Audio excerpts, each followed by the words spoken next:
Hey guys, it's Maynas and I'm going to react to another Wrestle Gifts video, which is Pete Angle, the man, the myth, the legend. So to those who doesn't know, Kurt Angle or Kurt Angle was considered to be one of those wrestlers that is not just a Olympic gold medalist, but at the same time, during his run where he became the wrestling machine in 2006, and then moving forward to him going to TNA was one of the best moves that he done. But at the same time, it's kind of a bit risky for his health because he basically, taking some education in order for him to keep going. And the thing is, it kind of wasn't the best type of way to heal his body in that way, but he gave us some moments that we kind of enjoy, especially that this is the time when Kurt was in his prime years of wrestling, and the thing is about Kurt early years, he was this guy that, okay, nobody gives a damn about this dude until he shows himself into this natural born wrestler that can out wrestle anyone. Had classic feuds with the likes of Chris Benoit to Brock Lesnar at one point and other wrestlers, etc. But we will get to see Peak Angle or Perk Angle where he started it from 2006 or somewhere there until we get to the final run of his Perk career. So let's get into it. Kurt Angle is without a doubt one of the greatest wrestlers of all time. Everybody and their mom knows that. But when it comes to the 2000s, there was no wrestler that was tweaking more than prime Kurt Angle. Kurt Angle in his prime, to simply put it, was a maniac. And goddamn do I love prime Kurt Angle. No, this was a special time to be alive because this man was running around doing the wildest shit for absolutely no reason. Especially in the mid 2000s when Kurt Angle reached a certain point of his career, he just started tweaking and became a totally different man. And there's so many memories and moments that I remember that are some of the wildest moments I've ever seen in wrestling history. The first memory I have of Kurt Angle was not drinking milk or being the Olympic hero. No, I remember Kurt Angle just straight up being a psychopath. I first saw Kurt Angle in 2004, and this was the year that he was named the general manager of SmackDown, and he was going to be running the show, and everything was cool until one episode. To simplify the storyline, the Big Show was walking around and couldn't find a Big Mac, so he got angry, and for some reason he started bullying poor Tori Wilson, and this resulted in Kurt Angle pleading the Big Show to stop. The Big Show was going to chokeslam Tori Wilson off the top of a balcony. What happens instead? Well, it ends up with Kurt Angle getting chokeslammed off the top of the balcony straight to the floor, and they made it seem like Kurt Angle had just died. I mean, look at his body, look at the positioning, his legs, there was blood leaking out of his head. I was watching this live, 6 years old, and Bro, the way that he, oh my goodness, the way he positioned himself in this way, plus the blood, come on, bro. It's crazy, man. I knew for sure at that point that Kurt Angle, bye-bye, he's dead, he's never waking up. There was no way he was ever gonna wake up after this. Fam, just look at this. Even the way he was laying there, it looks like one of those crime scene chalk outlines. Now, I knew for sure he was dead. Until 2 weeks later, Angle came back on SmackDown in a wheelchair, which first of all, he had his leg in a cast. What about his head, his neck, his everything? We should have known at this moment that this Kurt Angle was man. This guy was a special breed of a wrestler. I don't know why this guy always amps up, I won a gold medal with a broken freaking neck. Yo, he should be talking about how he came back to life after dying. But let me tell you, at this exact moment when Kurt Angle came back in the wheelchair, nothing was ever the same again. Kurt Angle in 2004 is when he just started tweaking as the wheelchair general manager. He abused his power, he did whatever he wanted, and honestly, he was hilarious. And the best part was, a few months later, you found out the whole time he was faking his injury. And when he came back as a wrestler, he just let loose and he was a straight up menace to society. On an episode of SmackDown in 2004, in a tag team match against the Big Show and Eddie, when Big Show was left all alone in the ring, Kurt Angle just went outside to ringside, went under the announcers tables, pulled out this big ass case. It looked like a Predator missile from Modern Warfare 2. And what does this guy pull out? On network television, he just casually pulls out a strap. And this strap looked like it was straight from the Super Nintendo, and he started moving around like he was playing Duck Hunt. He pressed circle to crouch, aimed down his sights, and he slid into the ring. He pressed R1 and bang. Kurt Angle shot the Big Show on SmackDown.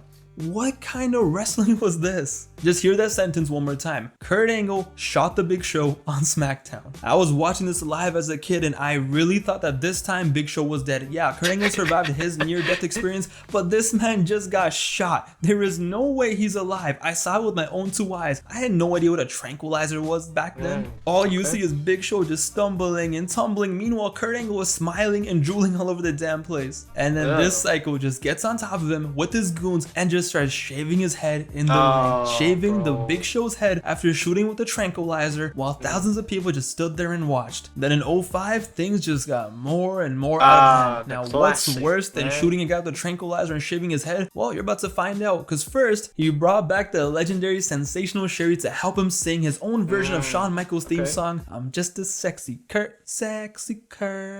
I'll make your ankle hurt. Alright, that's cool. You know, respect. That's amazing cool. Song, Kurt Angle. I love it. Hope it goes platinum. And then he just puts the 47-year-old woman in an ankle lock for no reason. But nothing. Just like Orton did to Stacy Keibler, RKO. Same situation, different brands. But it is what it is, man. Thing was as wild as what this man wanted to do with Sharmell. No. He found himself in a feud with Booker T, and it was just a normal wrestling feud until he started walking around stalking Booker T's wife. And then one day in an interview, just flat out says this: I want to have sex with your wife. Bestiality sex. Bro. Yo, I'm telling you, straight up menace to society. And of course, what does he end up doing? In a match with Booker T, he's beating up Booker T in the ring, and he just runs away in the middle of the match, runs backstage, goes to Booker T's locker room, opens the door, stares at the camera with his creepy ass smile, and he just does his thing. Look at his face. Look at what is wrong with him? This is not a normal human being. Kurt Angle, 1 month was having a 5-star classic at WrestleMania with Shawn Michaels. The next month, he was doing this. As 2005 went on, the Maniac just kept tweaking. He moved to Raw, he wilded out there. I'll never forget this random ass woo-off with Ric Flair. He beat Cena, and it was cool. You know, for the past year and a half, Angle was just having fun. I mean, I guess if you want to call this fun, I don't know. But little did we know, in mid-2005 was when the legend of Perk Angle was being born. Now you might say, Wrestling Gifts, what exactly is Perk Angle? And Perk Angle was when Kurt Angle, after his countless injuries, was so addicted to painkillers. Once he wears the mouthpiece, the war cry that he did before, it was all wrestling for Kurt. He was a menace at that point. That they gave him superpowers, and he became a superhero. Perk Angle. Now listen, it might sound like I'm glorifying drug use. I'm not, okay? But when Kurt Angle became Perk Angle, he became such a beast, and he started doing shit that did not make any sense whatsoever. By mid-2005, Kurt Angle said himself that he was taking 65 extra strength vitamin pills a day at the height of his addiction problem. And could you really blame him? Okay, he had broken necks, broken this, broken that. He needed the painkillers to survive. By 2006, Perk Angle was in full effect and the legend began. And what made Perk Angle so insane was, even though everything personally for him was going downhill, but somehow in the ring, this guy was in his prime. And that's why Perk Angle is this mythical figure. In 06, once he became the wrestling machine and put that mouth guard in his mouth, it was over. It was done. He became a superhero. But like I said, this was not good for him. This was obviously the worst thing he could possibly do. So what happens? He gets released from the WWE. In his prime, at what seemed like it was going to be the peak of his career, Kurt Angle was let go from the WWE. But Perk Angle, man, he was not going to stop wrestling. No. He was still going to wrestle, and he signed with another wrestling company, TNA Wrestling. In a move that shocked the industry, Perk Angle jumped over to TNA, and just from the video that announced his signing, you just knew that this man was going to go mental. So Angle signed with TNA, made his debut in what was such a hype moment against Samoa Joe, and for the next 5 years, while popping 60 pills a day, this man risked his life and his body, and he was doing things with his body that shouldn't be possible. Just look at this stuff. He pulls up to TNA, and he just, no, it's a wrap. Shortly after his debut, he has a match with Sting. What does he do? He goes to the top rope, he's stumbling and tumbling off balance, and just casually jumps in the air and does a 450 splash / knee drop, whatever the hell that was. This was a 220-pound Olympic heavyweight wrestler doing this. Why? How? Huh? Even Kevin Nash was just there like, what? He would go out there, get DDT'd off the top of the rope. He made the main event Mafia, started calling himself the Godfather, and he did this, ladies and gentlemen, this iconic Kurt Angle moment. This is the peak of Kurt Angle. This madman did a flying senton off the top of the ramp for no reason whatsoever. No, I'm genuinely serious. Abyss didn't even know that Angle was gonna do this. He was just standing there, looks up, and just sees Angle do a senton. Look at the height, look at the speed. Kurt, what are you doing? And then in the same match, oh yeah, how about, ladies and gentlemen, let's just do this. Why not? Right? It's not like I'm gonna feel it. Might as well just do it. Whoever taught Kurt Angle how to do a senton should be banned, because he just kept going and going. More sentons to Mick Foley over tables. Started doing ladder matches where he falls out the ring and animations that look like it's straight from a video game. He was literally out there just killing himself. For more details on his TNA run, please go check out Marky D123's video. He covers everything, and it's one of my favorite videos of his I've ever seen. But yeah, speaking of Kurt Angle, during this time, did I mention that his wife left him and he had a bunch of DUIs? I feel so bad for Mr. Angle in this. Like, it's so sad because his life was just going downhill, but he was just leaving it all out in the ring. But I'm serious, there is no way you can look at me and not tell me that from 06 until 2011, Kurt Angle did not have superpowers. But the absolute peak of Kurt Angle took place at Lockdown 2010. It was a steel cage match, Anderson versus Angle. And the fact that I mentioned steel cage, you guys already know what went down. He had done it once before back in 2001 but missed, but this time he was in 2001 Kurt Angle. He was Kurt Angle. After 20 or so minutes of killing each other, Angle was on top of the cage and he simply said, YOLO. At this point, what do I even say? Roll the clip. Insane. What the I can't.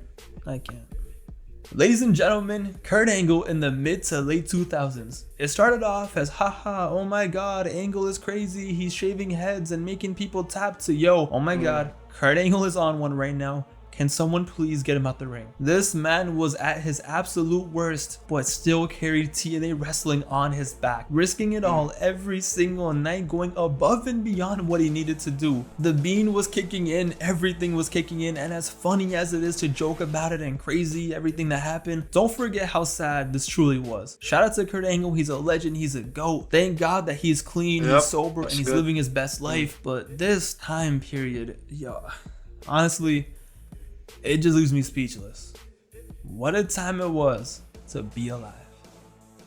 The thing is that Kurt, good thing that he's no longer in the same situation that he was before, and the fact that he left WWE, because of course he did say that he wanted to take some time off. He showed Vince his, I think the lower element of his body that is like swelling or whatever it may be, that he wanted to take a break or no longer be part of the company so that he can fully rest. And then when he decided, you know what, I'll go to TNA, because TNA is not gonna force you to put all the schedules that you're gonna be in, so that he will have to wrestle some point in time. And then doing all this crazy stuff, it was one of those things that Kurt in his prime had to do to face against noteworthy talent in TNA, which is a right decision.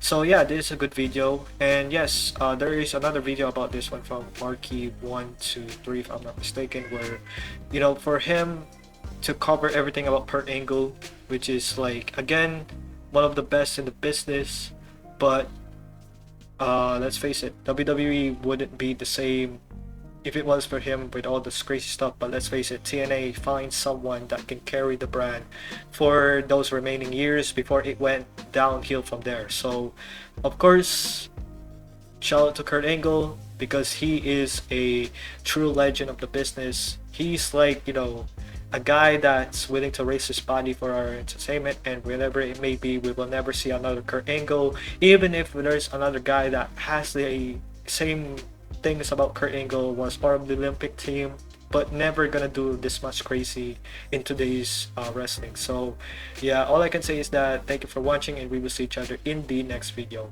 Peace.